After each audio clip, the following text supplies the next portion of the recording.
If you're already convinced by active recall at this point, you can skip to this timestamp, and then at this timestamp we'll just be talking about the specific strategies that you can use to implement active recall in your studies. But if you're interested in the evidence, then continue watching this video and I'll explain some of the studies that have been done that convincingly show that active recall is by far a better revision strategy than pretty much anything else you can do. So let's start with this study from 1939, the start of World War II.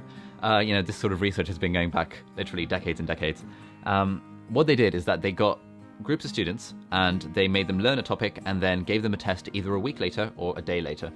Now, half of these students just kind of studied the material as they normally would, and these are their results. So you can see the results are around about 50% for the high achievers and around sort of 30% for the bottom third of the group, as decided by some other outcome measure. So that was half of the group. They just studied the subject as they normally would have done, and they got a test either a day later or a week later. Now, the other half of the class studied the content in exactly the same way. However, they had a practice test at the end of it, and these are their results. So as you can see, the guys that had the practice test did far better.